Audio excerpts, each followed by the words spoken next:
الحمد لله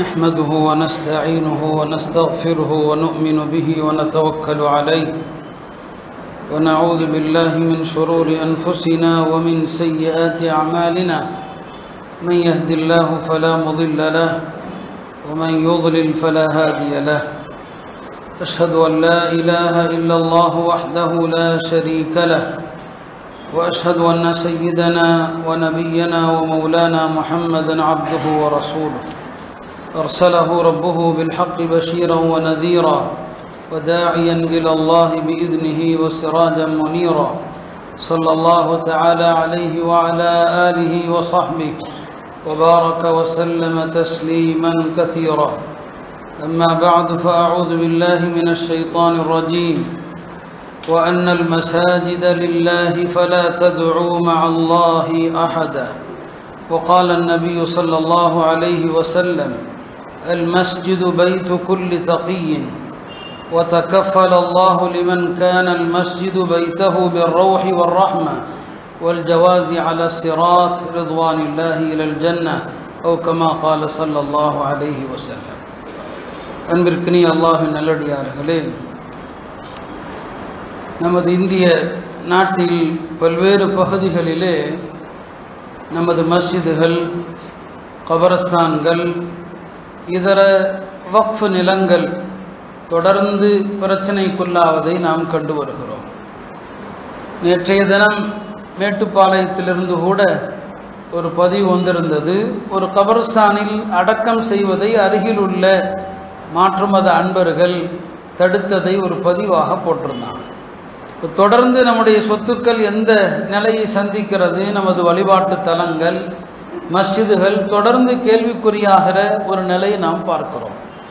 வட மாநிலத்தினுடைய சம்பல் என்கிற ஊருடைய ஒரு பல்லாண்டு கால பள்ளியினுடைய பிரச்சனையையும் தாங்கள் அறிவீர்கள். இந்தியா எந்த திசையில் போகிறது என்பதை நாம் இதற்கு மேலும் விவரிக்க வேண்டிய அவசியம் இல்லை. நம்முடைய நூற்றாண்டு கால அலட்சியம்தான் இதற்கான முழு காரணம். இந்தியா இந்த நிலைக்கு வரும் என்பதை எத்தனையோ அறிஞர்கள் சொன்னாங்க ஒரு காலத்தில். அவர்களில் குறிப்பாக ஹஜ்ரத் மௌலானா அபுல் ஹசன் அலி மியான் நத்வி அவர்கள் ஆங்கிலேயர்களுடைய இங்கிருந்து அவர்கள் செல்ல போகிறார்கள், இந்தியா விடுதலையாகும் என்கிற சூழ்நிலை எப்போது ஏற்பட்டதோ அப்போதிருந்து இந்தியா எந்த அரசியல் மாற்றத்தை சந்திக்க போகுது, இந்திய முஸ்லிம்களுடைய நிலை என்ன ஆகும், இதெல்லாம் அவங்க 50-60 வருஷத்துக்கு முன்னால சொன்னாங்க. அன்றைக்கு இந்த சமுதாயம் சுதாரித்திருந்தால் இன்றைக்கு இந்த நிலையை நாம சந்திச்சிருக்க மாட்டோம். அந்த மாதிரியான அறிஞர்கள் தீர்க்க தரிசனமாக சொன்னாங்க. இன்றைக்கு நிறைய உலமாக்கள் நிறைய அவங்களுடைய பழைய அந்த கிளிப்ஸ் எல்லாம் எடுத்து போடுறாங்க. அவங்க பேசினது எழுதுனது இன்னைக்கு இந்தியாவில் நடக்கிறத அப்படியே படம் பிடித்த மாதிரி சொன்னாங்க. அல்லாஹ்வுடைய சில அடியார்கள் அவங்களுக்கு எதிர்காலத்தில் இப்படியெல்லாம் நடக்கும் என்று தெரியும் இல்லையா. அல்லாஹ் அவங்க மூலமா சொல்ல வச்சான். அன்றைக்கு அதையெல்லாம் அலட்சியம், இதெல்லாம் நடக்குமா நடக்குமா நடக்குமா நடக்குமா. இப்பயும் அதானே, நானே பேசின எத்தனையோ விஷயத்தை என் காது படவே பேசியிருக்கிறாங்க. இதெல்லாம் சும்மா சொல்லிக்கிட்டு இருப்பாங்க இல்லையா. அல்லாஹ் பாதுகாக்கணும். தன்னுடைய வீட்டுக்கு ஆபத்து வருகிற வரைக்கும் முஸ்லீம் நம்பவே மாட்டான். நாளைக்கு உன் வீட்டில் வந்து நிற்பான், இதெல்லாம் இந்துக்கள் வீடு, முஸ்லிம்கள் ஆட்சி செய்த காலத்தில் அபகரிச்சாங்கன்னு வந்து நிற்பான்.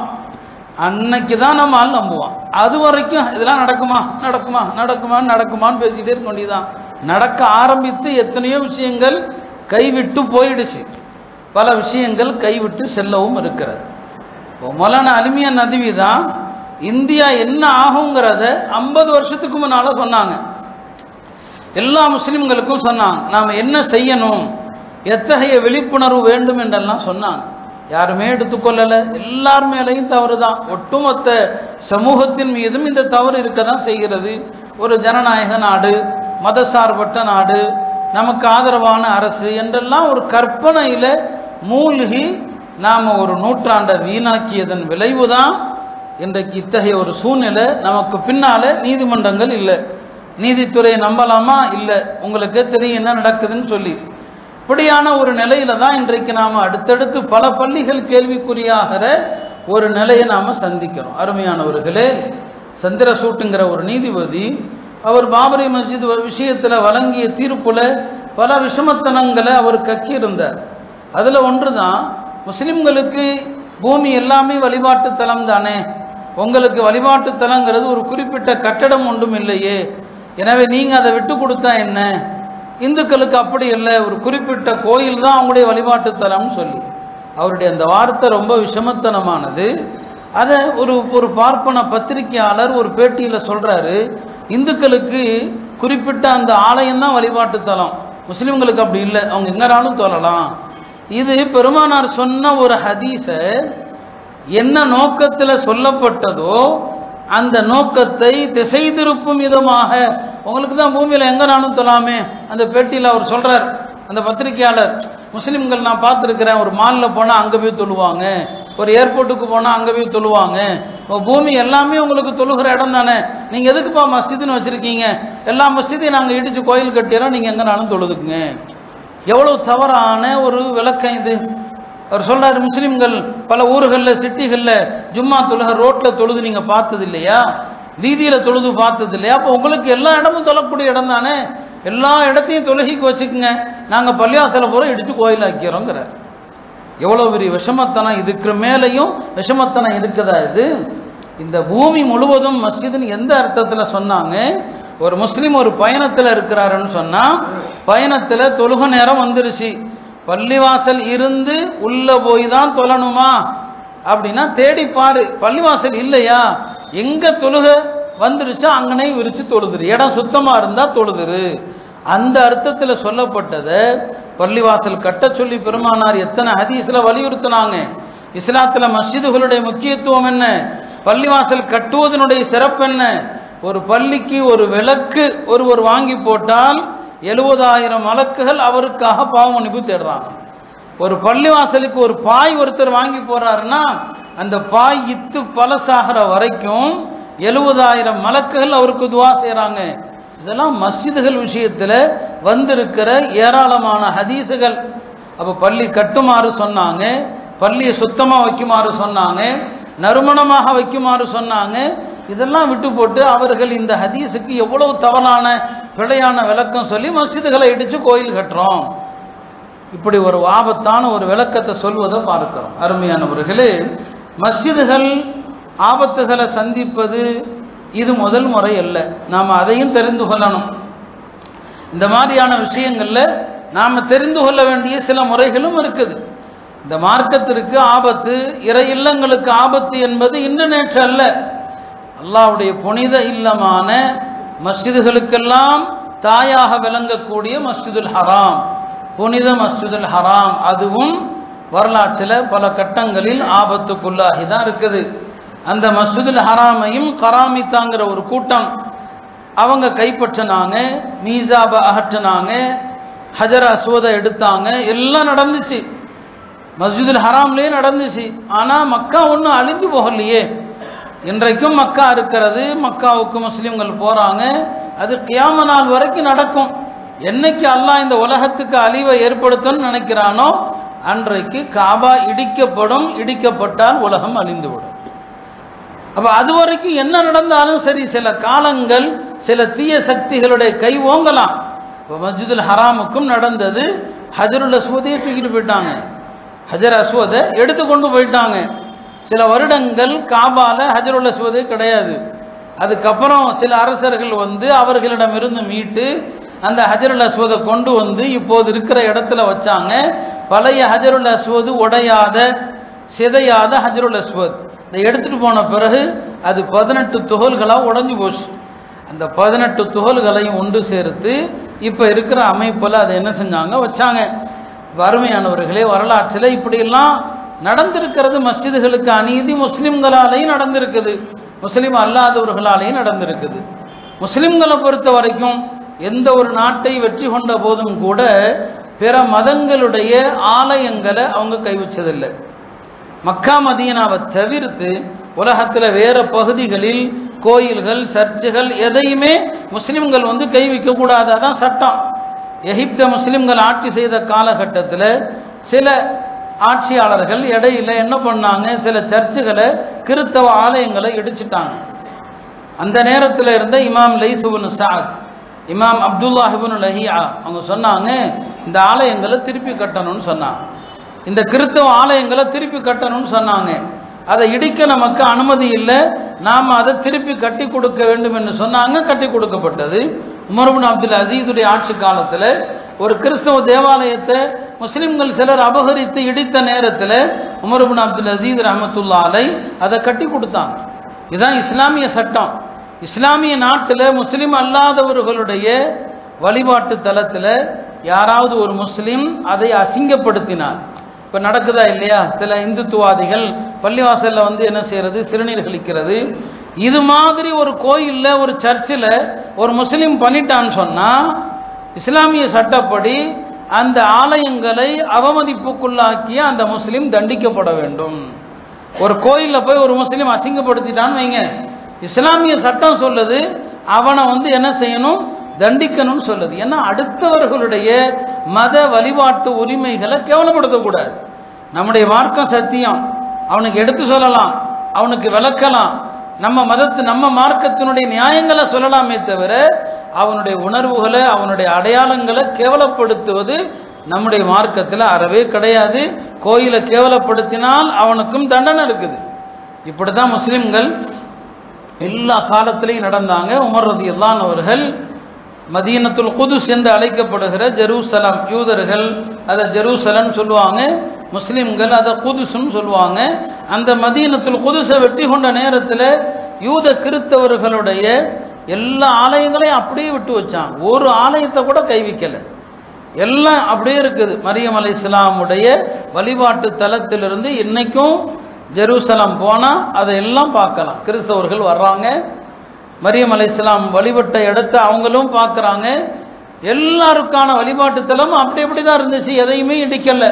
இதான் முஸ்லிம்கள் எல்லா காலத்திலையும் நடந்த முறை. ஆனால் அதே நேரத்தில் முஸ்லீம் அல்லாதவர்கள், அது கிறிஸ்தவர்களானாலும் சரி வேறு எவரானாலும் சரி, ஒரு நாட்டை கைப்பற்றினால் முதல்ல அவர்கள் இடிப்பது மஸ்ஜிதுகளை தான் இடிக்கிறது. ரஷ்யாவில் கம்யூனிஸ்டுகள் அதைத்தான் பண்ணினாங்க. ரஷ்யா கம்யூனிஸ்ட் தலைவர்களில் ஒருவரான ஸ்டாலின் ஆட்சியில் 2000 பள்ளிகள் இடிக்கப்பட்டுச்சு. இன்னைக்கு அல்ஹம்துலில்லாஹ் அங்கெல்லாம் நிறைய பள்ளிகள், கம்யூனிசம் என்னைக்கு உடைஞ்சதோ, இஸ்லாமிய நாடுகள் திரும்ப வந்ததோ எல்லா இடங்களிலும் அந்த பள்ளியை கட்டினாங்க. இப்போ ரஷ்யாவுடைய அந்த கம்யூனிச ஆட்சியில், இரும்புத்திரை ஆட்சியில் பள்ளியை மியூசியங்களாக மாற்றினாங்க, பள்ளியை மதுக்கூடங்களாக மாற்றினாங்க, பள்ளிவாசலை தொழிற்சாலைகளாக மாற்றினாங்க, சில பள்ளிகளை திட்டமிட்டு டாய்லெட்டுகளாக மாற்றினாங்க. இதெல்லாம் கம்யூனிசம் செஞ்சது தான். கம்யூனிஸ்டுகள் நமக்கு ஒன்றும் ஆதரவானவர்கள் அல்ல. இங்கே உள்ள கம்யூனிஸ்டுகள் நமக்கு ஆதரவாக தெரியும். ஏன்னா அவர்களும் இஸ்லாத்துக்கு விரோதிகள் தான். அவங்க ரஷ்யாவில் அவங்க பண்ண அட்டூழியத்துக்கு முன்னால இங்கே இந்துத்துவாதிகள் பண்ணுகிற அட்டூழியம் கம்மி தான். அவ்வளவு அட்டியாயங்களை செஞ்சாங்க. அதனால அங்கே ஒன்றும் இஸ்லாம் அழிஞ்சிடல. இன்னைக்கு அந்த நாடுகளில் செழிப்பாக முஸ்லீம்கள் இன்றைக்கு இருக்கிறாங்க. அப்போ ரஷ்யாவில் இந்த பிரச்சனை இருந்துச்சு, பள்ளிவாசல்கள் தான். எதிரிகளுடைய கண்ணை உறுத்துறது பூரா இந்த மஸ்ஜிது தான். அதே மாதிரி தான் யூதர்களும் கூட அவர்கள் இஸ்ரேலுங்கிற நாட்டை உருவாக்கின பிறகு இஸ்லாமிய அடையாள சின்னங்கள் ஒன்று கூட இருக்கக்கூடாது. அதில் முக்கியமாக அவர்களுடைய கனவு என்ன, அக்ஸா இருக்கிற அந்த இடம், அந்த இடத்தை என்ன செய்யணும், இடித்து விட்டு கோயில் கட்டணும், கிறிஸ்தவ கோயில் என்று அவங்க யூத கோயில் கட்டணும்னு சொல்லி. அதனால தொடர்ந்து என்ன பண்ணுவாங்கன்னு சொன்னால், திடீர்னு ஏதாவது ஒரு பகுதி இதில் தீக்கிரையாக்கிடுவாங்க. 1969 அக்ஸால பெரிய தீ விபத்து ஏற்பட்டது. இப்பயும் நீங்கள் பார்க்கலாம், அக்ஸா போகிற உங்களுக்கு தெரியும், பல இடங்கள் பார்த்தீங்கன்னு சொன்னால் கருநிறத்தில் இருக்கும். அதெல்லாம் எதனால அப்படிங்கிறது நமக்கு தெரியாது. வரலாற்றை பார்த்தோன்னு சொன்னால் பல முறை யூதர்கள் தீ வச்சிருக்கிறாங்க. அதை எப்படியாவது இடித்து தரமட்டமாக்கணும்னு சொல்லி பல முறை தீ வச்சாங்க. இன்றைக்கும் அதை இடிப்பதற்கான எல்லா வேலையும் செஞ்சிட்டு இருக்கிறாங்க. இடையில ஒரு காலகட்டத்தில் அவர்கள் அக்ஸாவுடைய கீழ்ப்பகுதியில் சுரங்கம் தோண்டினாங்க. அந்த சுரங்கம் தோண்டினது எதுக்குன்னு சொன்னால், நாம் அக்ஸா கட்டடத்தை இடித்தா உலகம் முழுக்க சர்ச்சையாயிடும். ஏன்னா அது முஸ்லீம்களுடைய முதல் கிபிலா. அது தானாக இடிஞ்சு விடுறதுக்கு என்ன செய்யலாம், ஒரு சுரங்கம் தோண்டி அக்ஸாவுடைய அஸ்திவாரத்தை பலவீனப்படுத்தி ஒரு சின்ன நில அதிர்வு ஏற்பட்டால் விழுந்துரும் பள்ளிவாசல். அதையும் செஞ்சாங்க. அதை சில முஸ்லீம் இன்ஜினியர்கள் கண்டுபிடிச்சிட்டாங்க. இதெல்லாம் நாங்கள் ஜியாராவுக்கு போன நேரத்தில் எங்களுக்கு வழிகாட்டியா வந்தவர் சொன்னாரு. அந்த சுரங்கத்தை கூட காட்டினார். யூதர்கள் தோண்டி கொண்டிருந்த எந்த வழியா தோண்டினாங்கன்னு காட்டினாரு.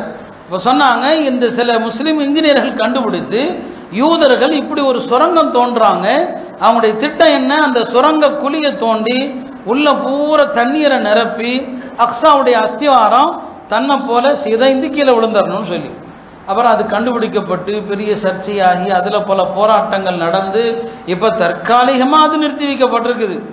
இல்லை அவன் அண்டர் கிரவுண்ட் வேலை செய்கிறானாங்கிறதும் தெரியாது. இப்போ அக்ஸாவை இடிக்கணும், அதான் அவனுடைய குறிக்கோள். அந்த அக்ஸாவை இடிப்பதற்கு யூதர்கள் வகுத்த திட்டத்தை அடிப்படையாக வச்சு தான் யூதர்களுக்கும் ஆர்எஸ்எஸ்க்கும் பெரிய லிங்க் இருக்குது. அந்த திட்டத்தை வச்சு தான் இங்கே பாபரி மஸ்ஜிதை அவர்கள் அந்த திட்டம் போட்டு தான் இடித்தாங்க. அதே பிளான் பண்ணி இடித்தாங்க. ரெண்டு பேருக்குமான அரசியல் திட்டம் கிட்டத்தட்ட ஒன்று தான். என்ன, இவர்கள் இடித்து கோயிலும் கட்டிட்டாங்க, அங்கே அது உலக பிரச்சனை ஆகிடும், அதில் ஏற்படுகிற அழுத்தங்கள் அதிகம் என்பதனால அவங்க வெயிட் பண்ணிட்டு இருக்கிறாங்க. ஏன்னா யூதர்கள் அவன் ஒரு காலண்டர் வச்சிருக்கிறான், யூத மத காலண்டர் ஒன்று வச்சிருக்கிறான். அந்த காலண்டர் படி இப்போ 5777வது வருஷம் தஜ்ஜால் எப்போ வருவான் அப்படிங்கிறட்ட அவங்கள்ட்ட ஒரு கணிப்பு இருக்குது யூதர்கள்ட்ட. யூதர்கள் தஜ்ஜால மசீஹான்னு சொல்றாங்க, நாம மசீஹுத் தஜ்ஜாலுங்கிறோம் இல்லையா, அவனுடைய ஹிப்ரு மொழியில மசீஹா. அந்த மசீஹாவை அவன் பெரிய தலைவராக எதிர்பார்த்து காத்துட்டு இருக்கிறான். மசீஹா வரக்கூடிய வருஷம் நெருங்கிடுச்சுங்கிறான். அவனுடைய அவங்கள்ட்டையும் ஜோசியர்கள்லாம் இருப்பாங்க, மசீஹா வரக்கூடிய காலம் நெருங்கிடுச்சு. அதுக்கு முன்னால அவர் வரும்போது மஸ்ஜித் அக்ஸா இருந்தா அவர் கோச்சுக்கு வரான். யார், தஜ்ஜால் வந்தா. தஜ்ஜால் வர்றதுக்கு முன்னால இடிக்கணும், அவனுடைய கனவு அதுதான், அதுக்கு முன்னால இடிக்கணும்னு சொல்லி. ஆனா இடிக்க முடியுமா அப்படிங்கிறத ஹதீசுகள் அடிப்படையில் பார்க்கும்போது ஈசா அலைஹிஸ்ஸலாம் வரும்போது மஸ்ஜித் அக்ஸா இருக்கும், மஹ்தி அலைஹிஸ்ஸலாம் வரும்போது மஸ்ஜித் அக்ஸா இருக்கும். அப்படி பார்க்கும்போது அதை இடிக்க முடியுமான்னு தெரியல. ஒருவேளை அல்லாஹ் பாதுகாக்கணும், நாம் அந்த மாதிரியான ஒரு காட்சியை பார்க்கிற அவலத்தை விட்டு அல்லாஹ் நம்மை பாதுகாப்பானாக. ஒருவேளை எனக்கு அக்ஸா குறித்த அந்த விஷயம் தெரியல, யூதர்கள் ஒருவேளை இடித்தாலும் அது மீண்டும் கட்டப்படத்தான் செய்யும், மீண்டும் எழுப்பப்படத்தான் செய்யும். ஆனா இடிக்கிறதுக்கான வாய்ப்பு இருக்குதா, எல்லா வேலைகளையும் அவர்கள் செஞ்சுக்கிட்டே இருக்கிறாங்க. நான் சொல்ல வந்தது, உலகம் முழுக்க இதை முஸ்லிம் அல்லாதவர்கள் பள்ளிவாசல அவர்கள் விரோதத்தின் அடையாளமா பார்க்கறாங்க, பள்ளிவாசல ஒரு எதிரியாகத்தான் பார்க்கறாங்க. இத்தனைக்கு நாம பள்ளிவாசலுக்குள்ள எல்லாரையும் வரவழைக்கிறோம், யாரும் பள்ளிக்குள் வரக்கூடாதுலாம் சட்டம் இல்லை. பெருமானார் காலத்திலையும் மஸ்ஜிது நபவிக்குள்ள யூதர்கள் வந்திருக்கிறாங்க, மஸ்ஜிது நபவிக்குள்ள கிறிஸ்தவர்கள் வந்திருக்கிறாங்க. பெருமானாருடைய தொழுகையை பார்த்து இஸ்லாத்தை ஏற்றவர்கள்லாம் இருக்கிறாங்க. இப்போதும் முஸ்லிம் அல்லாதவர்கள் பள்ளிக்கு வருவதற்கு எந்த தடையும் சட்ட ரீதியாக இல்லை, வரலாம் அவங்களும். ஆனாலும் கூட அவங்க பள்ளிவாசல ஒரு அடையாளம் மோசமான அப்படி ஒரு சித்திரத்தை வச்சிருக்கிறாங்க. இப்படி பள்ளிவாசல் உலகம் முழுக்க பல நேரங்களில் ஆபத்தை சந்திச்சது. அதில் ஒன்றுதான் ஸ்பெயின், உந்துலுசுனுடைய ஸ்பெயினை இஸ்லாமிய ஆட்சி காலத்தில் அதை உந்துலுசுன்னு சொல்லுவாங்க. ஒந்துலுஸ் என்பது இஸ்லாமிய பெயர், அதை கிறிஸ்தவர்கள் கைப்பற்றிய பிறகு ஸ்பெயின்னு சொன்னாங்க. இந்த ஒந்துலுஸை பற்றி நாம் பேசலாம், மணிக்கணக்கில் பேசலாம். ஏன்னா இன்றைய அறிவு உலகம் எதையெல்லாம் இன்றைக்கு சாதித்ததோ இதற்கெல்லாம் முன்னோடி முஸ்லிம்களுடைய ஸ்பெயின் தான். இன்றைய கல்வி முறை இருக்குது, காலை மாலை கல்வி முறை, ஸ்கூல் திட்டம், இதை ஸ்பெயின் முஸ்லிம்கள் கண்டுபிடிச்சது தான். இன்றைய விஞ்ஞானம், மருத்துவம் எல்லாவற்றுக்குமே அன்றைய ஸ்பெயின் முஸ்லிம்கள் தான் எல்லாவற்றுக்கும் அடித்தளம். அப்படிப்பட்ட அந்த முஸ்லிம்கள் கட்டடக்கலையில் சிறந்து விளங்கினாங்க. அவங்க கட்டின பள்ளிவாசல்கள் அற்புதமான பள்ளிகள். இந்த மைக்கெல்லாம் இல்லாமல் இமாமுடைய குரல் கடைசி வரைக்கும் கேட்கும், அந்த மாதிரியான கட்டட அமைப்பு. அதில் குர்துபாங்கிறது ஸ்பெயினுடைய மிகப்பெரிய சரித்திர நகரம். அந்த சரித்திர நகரத்தினுடைய அழகான பள்ளி தான் ஜாமியோ குர்துபான்னு சொல்லுவாங்க. அந்த குர்துபாங்கிற நகரத்தில் பெரிய பெரிய முஃபஸ்ஸிர்கள் இருந்தாங்க, பெரிய முஃபஸ்ஸிர் குர்துபின்னு சொல்லுவாங்க. பெரிய பெரிய முஃபஸ்ஸிர்கள் எல்லாம் அங்கே வாழ்ந்திருக்கிறாங்க. அந்த குர்துபால ஜாமியோ குர்துபாங்கிறது முஸ்லிம்களுடைய மிகப்பெரிய அழகான அடையாள சின்னம். அந்த ஸ்பெயின் எப்படி வீழ்ந்தது, முஸ்லிம்கள் ஆபாசத்தில் மூழ்கினாங்க. இரவெல்லாம் மதுபானம், இரவெல்லாம் களியாட்டம், இரவெல்லாம் பாடல்கள், எல்லா ஒழுக்கமும் போச்சு, எல்லாமே போயிடுச்சு முஸ்லிம்கள்கிட்ட. கிறிஸ்தவ பாதிரியார்கள் எல்லாம் இஸ்லாமிய அரசை வீழ்த்துவதற்கு காலங்களை எதிர்பார்த்துக்கிட்டே இருந்தாங்க. அப்போ பாதிரியார்கள்லாம் சொன்னாங்க, என்னைக்கு முஸ்லிம்கள் செத்து போறாங்களோ அன்னைக்கு முஸ்லிம்களோடு சண்டை போடலாம். வார்த்தையை நல்லா கவனிங்க. முஸ்லிம்கள் என்னைக்கு செத்து போறாங்களோ அன்னைக்கு சண்டை போடலாம். முஸ்லிம்கள் செத்து போறாங்களா? எப்போ செத்து போவாங்க? ஒரு பாதிரியார் சொன்னாரு, அதுக்கு ஒரு பரிசோதனை இருக்குது. அந்த சோதனையை வைப்போம். அந்த சோதனையில நமக்கு தெரிஞ்சிடும் முஸ்லிம்கள் உசுரோடு இருக்கிறாங்களா செத்து போயிட்டாங்களா. செத்து போயிட்டாங்கன்னா போர் செய்வோம், உசுரோடு இருக்கிறாங்கன்னா செய்ய வேண்டாம். என்ன சோதனை? ஒரு ஆளை ஏற்பாடு பண்ணினாங்க. ஒரு ஆளை ஏற்பாடு பண்ணி ஒரு நகரத்தினுடைய முஸ்லிம்கள் வாழுகிற நகரத்தினுடைய ஒரு மைய பகுதியில் ஒரு ஆளை நிறுத்தினாங்க. 48 மணி நேரம் 2 நாள் தொடர்ந்து அவனுக்கு என்ன வேலைன்னு சொன்னா, நீ முகமது நபியை திட்டிக்கிட்டே இருக்கணும், கண்ணாபின்னான்னு திட்டணும், ஆபாச வார்த்தைகளில் திட்டணும், கேட்டால் ரத்தம் கொதிக்கணும், திட்டணும். அந்த வழியா போற முஸ்லிம்கள் என்ன செய்யறாங்கன்னு பார்க்கலான்னு சொன்னான். 2 நாள் அவன் திட்டிக்கிட்டே இருந்தான். இஸ்லாத்துல அவங்கள இஸ்லாமிய நாடு முஸ்லிம்கள் அந்த வழியா போறவங்கெல்லாம் எப்போ எவனோ லூசு திட்டிகிட்டே இருக்கிறான் அப்படின்னு போயிட்டாங்க. 2 நாள் முடிஞ்சு அவன் உசுரோடு திரும்பிட்டான். பாதிரியார்கள் சொன்னாங்க, முஸ்லிம்கள் செத்து போயிட்டாங்க, இனிமே முஸ்லிம்களை தாக்கலாம். முஸ்லிம்கள் செத்து போயிட்டான், உசுரோடு இல்லை. தங்களுடைய மன்னர்களுக்கெல்லாம் சொன்னாங்க, இனி இஸ்லாமிய இந்த குறுநில மன்னர்களை அடிச்சு நொறுக்குங்க, முஸ்லிம்கள்ட்ட வீரம் இல்லை, ரோஷம் இல்லை, ஒன்றும் இல்லை, செத்து போயிட்டாங்க. அன்றைக்கு ஆரம்பித்த யுத்தம் கிட்டத்தட்ட ஒரு சில வருடங்கள்ல முஸ்லிம்களுடைய கதையை முடிச்சு விட்டாங்க. ஒரு சில வருடங்கள், ரொம்ப காலம் இல்லை, சில வருடங்கள்ல 800 வருஷம் ஆட்சி செய்த ஒரு மிகப்பெரிய நிலப்பரப்ப ஆட்சியை வீழ்த்தி ஒரு முஸ்லிம் விடாம அத்தனை பேரையும் கொன்று குவித்து எல்லா பள்ளிவாசலையும் இடிச்சு. இது அன்னைக்கு சொன்னா நம்பி இருப்பாங்களா?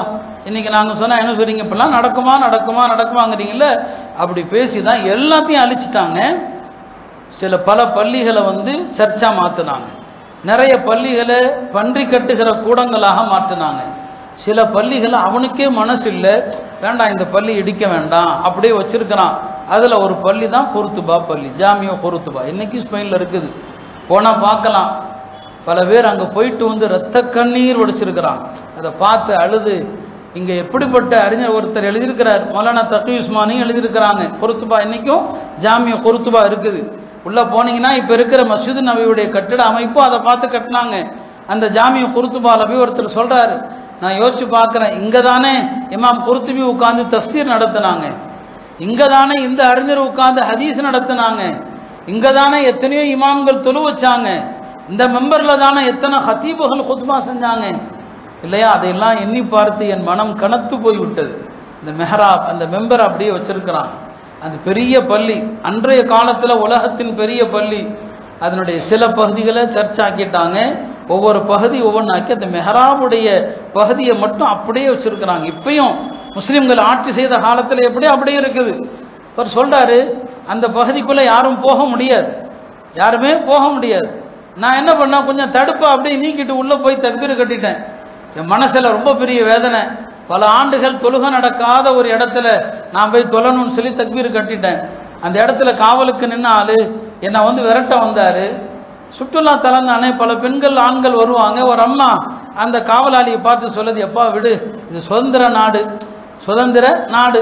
அவர் சொல்ல, நான் பாங்கு சொன்னேங்கிறார், பாங்கு சொல்லி தொலை போனேன்னு சொல்லி. அவர் ஏதோ ஒரு பாட்டு படிக்கிறார், படிச்சுட்டு போகட்டும் விடுன்னு சொன்னாரு. நான் பாங்கு சொல்லி இகாம சொல்லி அந்த இடத்துல ஒரு 2 ரக்காத் தொழுதேன். ஒரு வகையில பார்த்தா எனக்கு மகிழ்ச்சியா இருக்கும், ஒரு வகையில பார்த்தா எனக்கு துக்கமா இருக்கும். மௌலானா தகியும் தன்னுடைய பயண குறிப்பில் அந்த ஜாமியோ குருத்துபாவுக்கு போன அனுபவத்தை சொல்லுவாங்க.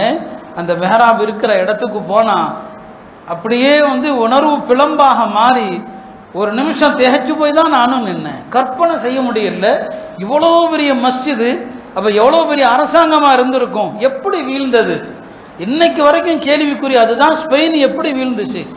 இத்தனைக்கு யோசிச்சு பார்த்தீங்கன்னா, அன்னைக்கு உலகத்துல முஸ்லிம்கள் பல இடங்கள் ஆட்சியில் இருக்கிறாங்க, ஆனாலும் வீழ்ந்து. இன்னைக்காவது ஆட்சியை எங்கேயுமே இல்லை, இஸ்லாமிய ஆட்சியும் இல்லை, இஸ்லாமிய உணர்வும் இல்லை, இஸ்லாமிய நாடுகளும் நாசமா போயிட்டு இருக்குது. இந்த சவுதியில என்ன நடந்துட்டு இருக்குன்னு பாக்குறேன். காபாவே அவனே கேவலப்படுத்துறான். காபாவை கேவலப்படுத்துற ஒரு நிகழ்ச்சி அண்மையில ரியாதுல நடந்து முடிஞ்சு. சொல்ல வந்தது, அந்த ஜாமியோ குருத்துபா எவ்வளோ பெரிய பள்ளிவாசல் இல்லையா, பல்லாண்டுகள் அங்க பாங்கு ஒலிக்கல, இகாமத்து ஒலிக்கல, பல்லாண்டுகள் அங்கு முஸ்லிம்களுக்கு அனுமதியே கிடையாது. இப்போ கொஞ்சம் 2000ங்களுக்கு பிறகு ஸ்பெயின்ல கொஞ்சம் கொஞ்சம் பள்ளிவாசல் கட்டுறதுக்கு அனுமதி ஒரு சில பள்ளிகள் மீண்டு வந்திருக்குது. இப்படி வரலாற்றில் எத்தனையோ பள்ளிகளுடைய வரலாறு நாம் சொல்லலாம். அது மட்டும் இல்லை, முஸ்லிம்கள்லேயே விரோதிகள் ஷியாக்கள். அஹ்லு சுன்னாவுக்கு எதிராக இந்த ஷியாக்கள் பண்ணின அட்டூழி அதிகம். ஈராக் சதாம் ஹுசைன் கையில் இருந்து வீழ்ந்த பிறகு அதை ஷியாக்கள் கைப்பற்றினாங்க. ஷியா அமெரிக்காவுடைய கைக்கூலி. அங்கே பல சுன்ன ஜமாத்து பள்ளிகளில் தொழுகை நடத்த முடியல. தொழுகைக்கு போகிற முஸ்லிம்கள் தாக்கப்படுவாங்க. இன்றைக்கும் இமாமுல் ஆதம் அபு ஹனீஃபா ரஹ்மத்துல்லாஹி அலைஹி அவங்க அங்கே தான் அடக்கப்பட்டிருக்கிறாங்க. ஈராக்கில் பகதாதில் அவங்களுடைய பள்ளி பெரிய பள்ளிவாசல். அந்த பள்ளியில் கூட கொஞ்ச நாள் தொழுகையே நடக்கலை, உள்ளே போகிறவங்களுக்கு ஆபத்துன்னு சொல்லி. இப்படி பள்ளிவாசல்களில் எத்தனை பகதாதில் தாத்தாரியர்கள் தாக்குதல் நடத்தின நேரத்தில் 40 நாள் பகதாதில் எந்த ஜும்மாவும் நடக்கலை, 5 நேர தொழுகையும் நடக்கலை. வரலாறு முழுக்க இப்படியெல்லாம் இந்த மஸ்ஜிதுகளுக்கு இழைக்கப்பட்ட அநீதிகள் கொஞ்சம் நஞ்சம் அல்ல. ஆனாலும் இந்த தீனை அழிக்க முடியாது. அதனால தான் இன்றைக்கும் நாமெல்லாம் இருக்கிறோம், முஸ்லிம்களாக நாம் இருக்கிறோம்னு சொன்னால் இந்த மார்க்கத்தை அழிவு வராது. இடைப்பட்ட காலங்களில் இது போன்ற சோதனைகள் எத்தனை வந்தாலும் அழிவு என்பது இல்லை. அந்த அடிப்படையில் அருமையானவர்களே, இந்தியாவில் இது போன்ற நிலைகள் ஏற்படுவதற்கான அறிகுறிகள் 100 வருஷத்துக்கு முன்னாலே ஏற்பட்டது. அந்த நேரத்தில் நாம் சுதாரிச்சிருந்தால் இந்த நிலைகள் ஏற்படாமல் தவிர்த்திருக்கலாம்.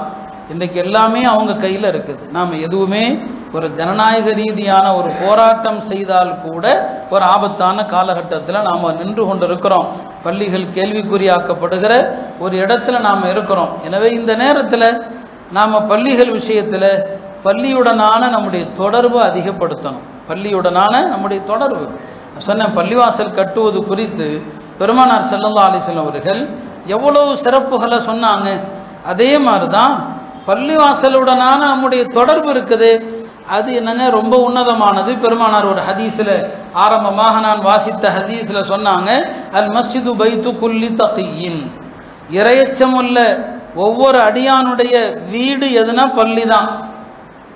யார் பள்ளிக்கு அடிக்கடி வரப்போக இருக்கிறாரோ, பள்ளிவாசலுக்கு வந்துக்கிட்டே இருக்கணும், அடிக்கடி வந்து போக இருக்கிறாரோ, அவருக்கு அல்லாஹ் தஆலா ரஹமத்தையும் வாழ்வாதாரத்தையும் அருளுகிறான். சிராத்துல் முஸ்தகீம் பாலத்தை கடக்க வைக்கிறான். அவரை அல்லாஹ் சொர்க்கத்துக்கு அனுப்புகிறான். அது வரைக்கும் அல்லாஹ்வுடைய பொறுப்பில் இருக்கிறார். நாம் பள்ளிவாசலோடு நம்முடைய தொடர்பு என்ன? பாங்கு சொன்னால் வர்றோம், சலாம் கொடுத்தா வெளியே போயிடுறோம். இதான் நம்முடைய தொடர்பு. ஒரு தொழுகைக்கு பிறகு இன்னொரு தொழுகை வரை பள்ளிவாசலில் உட்கார்ந்துருக்கிறோமா? இப்போ அசர் தொழுதுட்டா மகரிப் வரைக்கும் ஒரு 1.5 மணி நேரம் இருக்கலாம். பள்ளிவாசலில் இருந்தால் என்ன? நீங்கள் ஒரு தொழுகைக்கு பிறகு பள்ளிவாசலில் உட்கார்ந்தா மலக்குமார்கள் துவா செஞ்சுக்கிட்டே இருப்பாங்க. அல்லாஹும்ம ஃபிர் லஹு, அல்லாஹும்ம அர்ஹம்ஹு, அல்லாஹும்ம ஸல்லி அலை. 5 நேர தொழுகையில் ஏதாவது ஒரு வக்தை எடுத்துக்குங்க. ஒரு தொழுகை முடிஞ்சா அடுத்த நேர தொழுகை வரைக்கும் பள்ளிவாசலில் உட்கார்ந்துருக்கிறது. இது அசர்ல இருந்து மகரிப் வரைக்கும் சாத்தியம். இன்னைக்கு மகரிபுக்கும் இஷாவுக்கும் இடைப்பட்ட நேரம் கம்மி தான். மகரிப் தொழுதுட்டா இஷா வரைக்கும் உட்காரலாம்.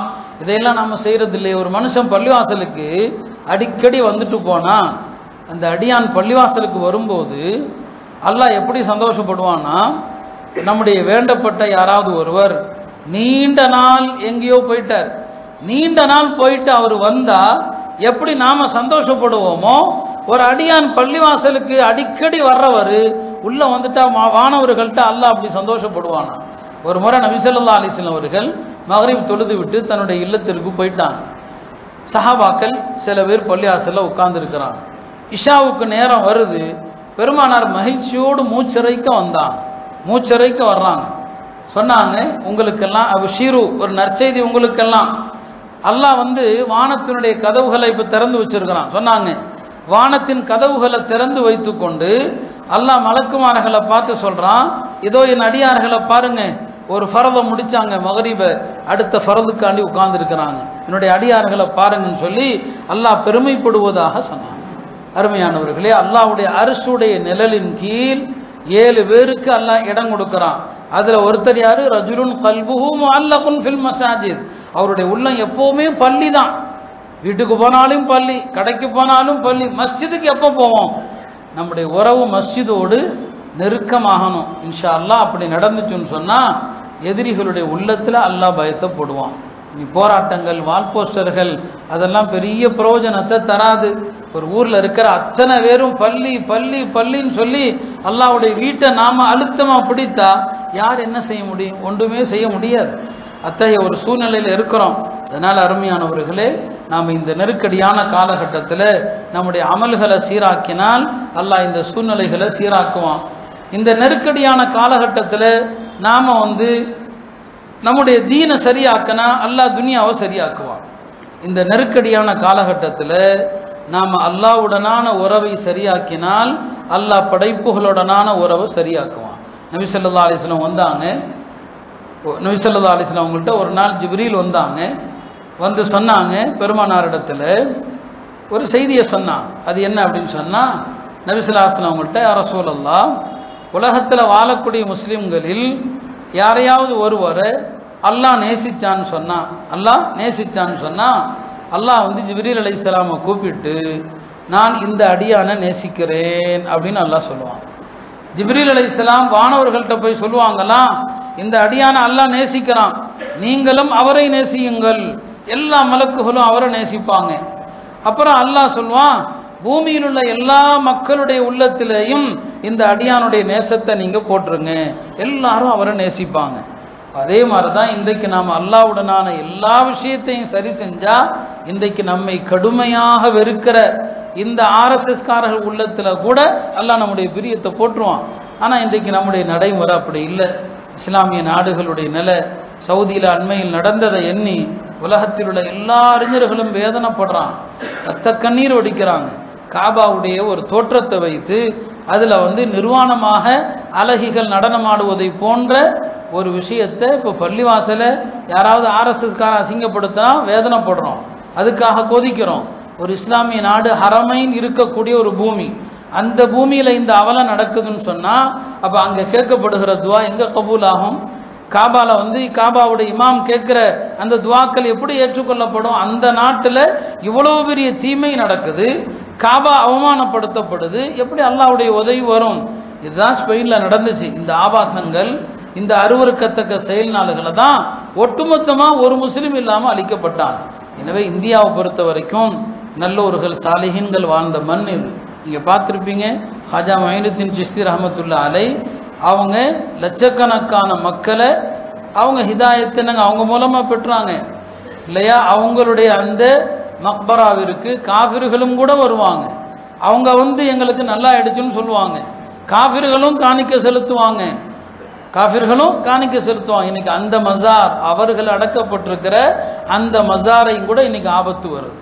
அதையும் இந்து கோயில் இருந்த இடம்னு சொல்றாங்க. இப்படி இன்னும் எந்தெந்த இடங்களை சொல்ல போறாங்களோ தெரியல. எல்லா இடங்களுக்கும் ஆபத்தான ஒரு சூழ்நிலை. என்ன சொல்வது, என்ன தீர்வுன்னு தெரியாம தான் முழிக்கிறோம். ஏன்னா நம்முடைய பெரியவர்களும் அமைதியாகத்தான் இருக்கிறாங்க.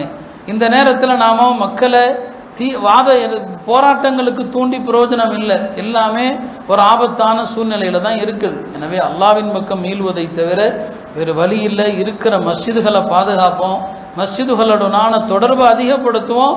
அல்லாஹ் எல்லா வகையிலும் உதவி செய்வான். இன்னும் அதிகமான மஸ்ஜிதுகளை நாம கட்டுவோம்.